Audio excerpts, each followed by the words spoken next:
सभी मित्रों, अभिभावकों, विद्वान साथियों के साथ, प्यारे छात्र छात्राओं, प्रिय शिष्यों, आप सबको मेरा अभिवादन।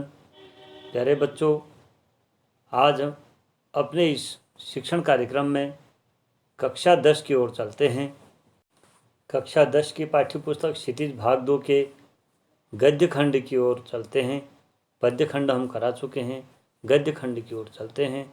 गद्य में स्वयं प्रकाश जी का आज हम अध्ययन करेंगे, जिन्होंने नेताजी का चश्मा लिखा है, उनका अध्ययन करते हैं जीवन की तरह के रूप में। पहले चलते हैं अपने कक्षा शिक्षण का आनंद लेने के लिए कक्षा शिक्षण के आनंद की ओर। चलिए। नमस्कार। अब हम आपको अपने शैक्षणिक कार्यक्रम के नवीन वीडियो की ओर ले चलते हैं। आज हम कक्षा 10 में जो पाठ्यपुस्तक है क्षितिज, उसकी गद्य खंड की ओर चलते हैं। कक्षा 10 गद्य खंड। गद्य खंड का यद्यपि विद्यार्थियों को तो मैं वैसे काम दे चुका हूँ व्हाट्सएप के माध्यम से, पुस्तकों के माध्यम से, लेकिन अव्यवस्थाओं के कारण हम इसके गद्य खंड को नहीं कर पाए थे। जो ऑनलाइन यूट्यूब वीडियो चल रहा है ये नहीं कर पाए थे। अन्य संसाधनों से हमने आप तक पहुंचाने का प्रयास किया। अब प्यारे बच्चों देखिए, स्वयं प्रकाश गद्य साहित्य में एक ऐसे व्यक्ति हैं जिन्होंने अपनी कहानियों से समाज में फैले हुए जाति, लिंग और संप्रदाय के आधार पर जो भेदभाव होता है, इसको इन्होंने पुरजोर विरोध किया है, इसका प्रतिकार किया है। इनकी कहानियां किस्सागोई शैली में है, अर्थात ऐसा लगता है जैसे हमारे आसपास की कोई कहानी होगी, कोई बात बता रहे होंगे, ऐसा लगता है। तो आज हम इनका जीवन परिचय जानते हैं। चलिए। इनका जन्म सन 1947 इंदौर मध्य प्रदेश में हुआ है। इंदौर मध्य प्रदेश जो है मध्य प्रदेश में स्थित है। और मैकेनिकल इंजीनियरिंग की पढ़ाई, इनकी जो शिक्षा है वो मैकेनिकल इंजीनियरिंग की पढ़ाई करने के बाद एक औद्योगिक संस्थान में नौकरी करने लगे। उसके बाद बचपन में ही इनकी नौकरी का बहुत बड़ा हिस्सा राजस्थान में बीता है, बचपन भी और नौकरी का भी। अब जो है स्वैच्छिक सेवानिवृत्ति प्राप्त करके अर्थात वीआरएस लेकर के तो ये जो है भोपाल में ही रह रहे हैं आजकल फिलहाल। और वसुधा पत्रिका का उपलब्धि जो है इनकी, वसुधा पत्रिका के संपादक हैं, उसका ये संपादन कार्य से जुड़े हुए हैं। 8वें दशक में उभरे स्वयं प्रकाश आज समकालीन जो कहानी के महत्वपूर्ण हस्ताक्षर हैं ये, उन्हीं में इनका नाम भी लिया जाता है।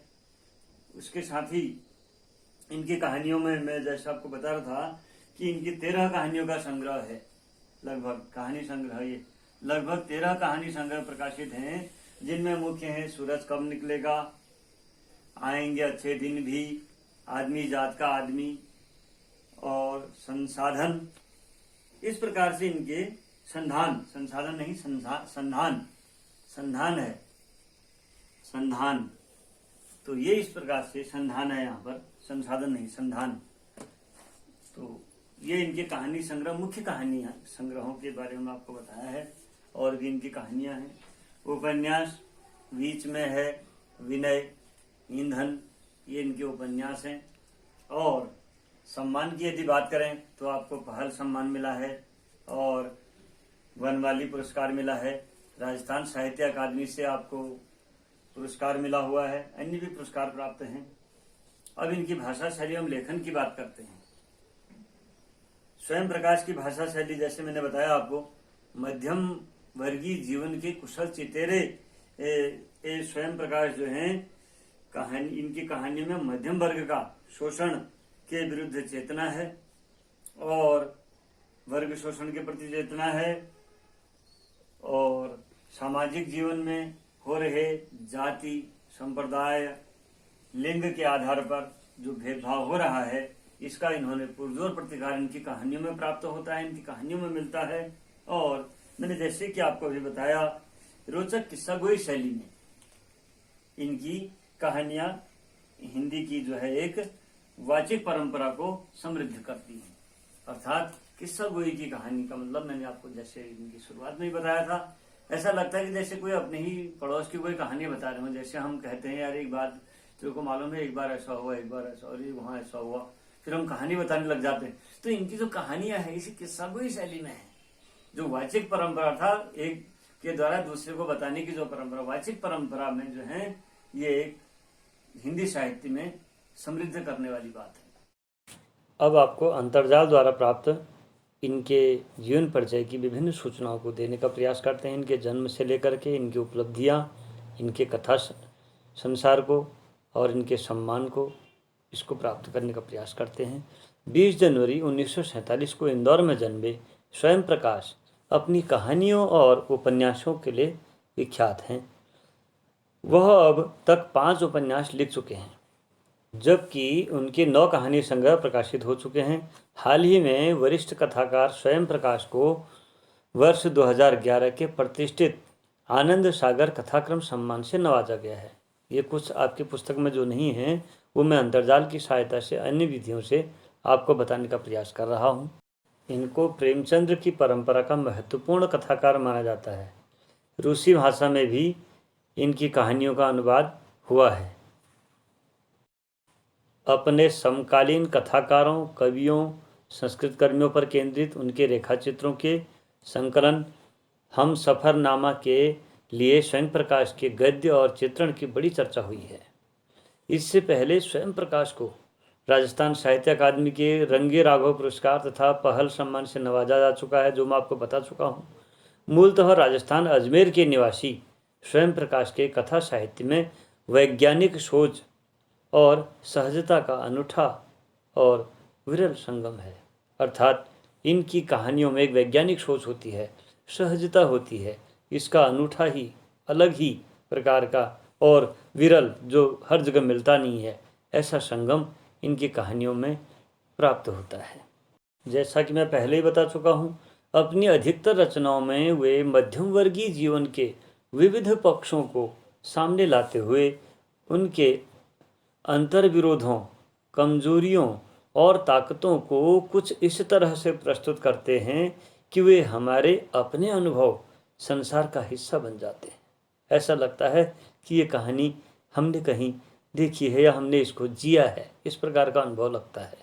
सांप्रदायिकता एक और ऐसा इलाका है जहाँ स्वयं प्रकाश की रचनाशीलता अपनी पूरी क्षमता के साथ प्रदर्शित होती है। स्वयं प्रकाश की खिलंदड़ी भाषा और अत्यधिक सहज शैली का निजी और मौलिक प्रयोग उन्हें हमारे समय के सर्वाधिक लोकप्रिय कथाकार बनाता है। सांप्रदायिकता का एक ऐसा इलाका था जहाँ सांप्रदायिक बातें करते हैं, उस पर भी इन्होंने अपनी बात पूरी क्षमता के साथ रखी है। इनकी प्रमुख रचनाओं की यदि दोबारा बात करें तो स्वयं प्रकाश अपने समय के प्रसिद्ध कहानीकार हैं। अब तक उनके 13 कहानी संग्रह और 5 उपन्यास प्रकाशित हो चुके हैं।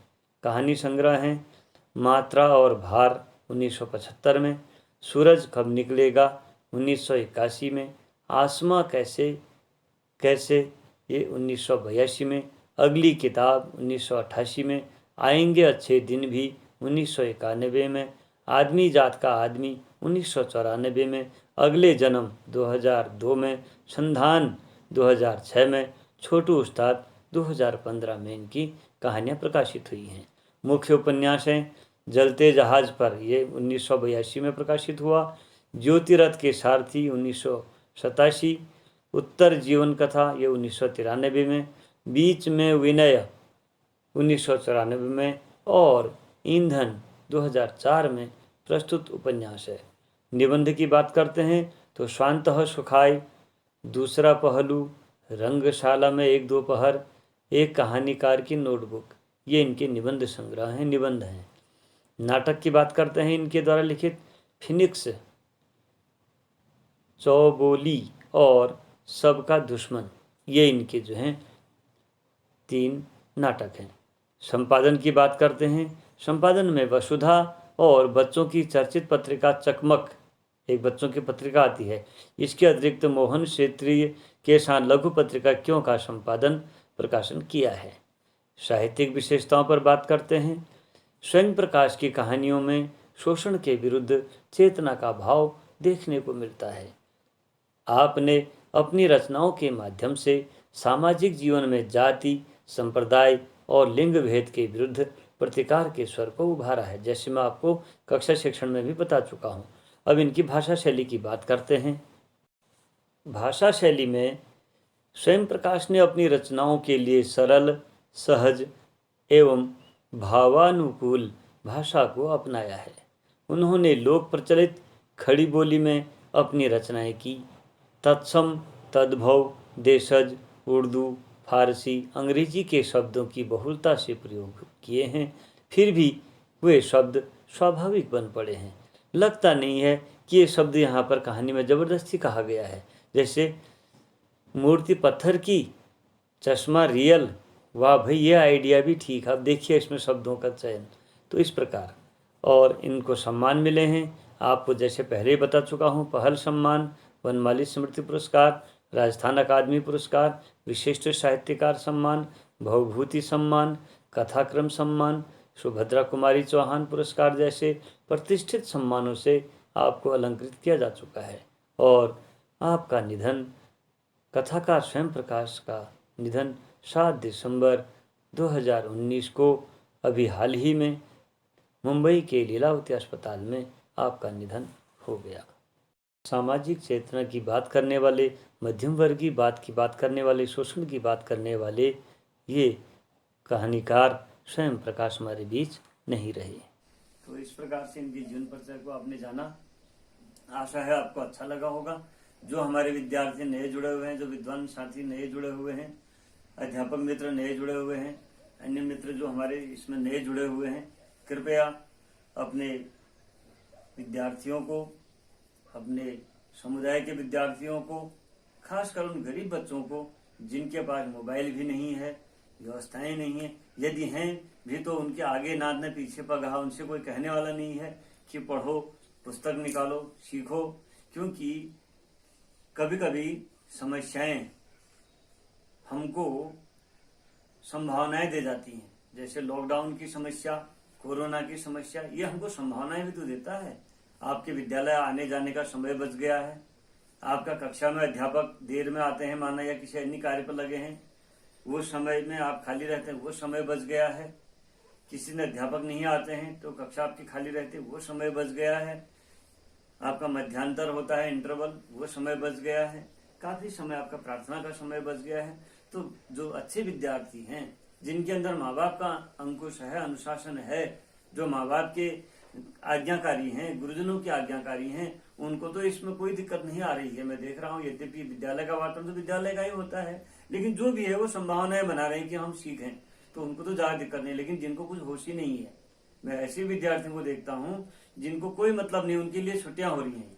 अब जिस दिन वो विद्यालय आएंगे, हम जिस दिन विद्यालय में जाएंगे कक्षा में, उनको किस प्रकार से हमें समझाना पड़ेगा, ये हमको अपने एक आंतरिक अनुभूति और एक अपने शैक्षिक जो हमारा ज्ञान है, जो हमारी प्रविधियां हैं, शैक्षिक प्रविधियां, उनको पुनः उनके ऊपर लागू करनी पड़ेंगी और उनको व्यवस्थित करना पड़ेगा। अर्थात उनको हमको कक्षा के लायक बनाना पड़ेगा, इन पाठों के लायक बनाना पड़ेगा। इसलिए मेरा आपसे निवेदन है, सभी अभिभावकों से निवेदन है कि इन बच्चों को कृपया तैयार करने का प्रयास कीजिए। इनको सब्सक्राइब करते हुए बच्चों को पढ़ाने का प्रयास आप लोग भी अपने स्तर से कीजिए। तो आप सभी सुखी रहें, निरोग रहें, स्वस्थ रहें। नमस्कार।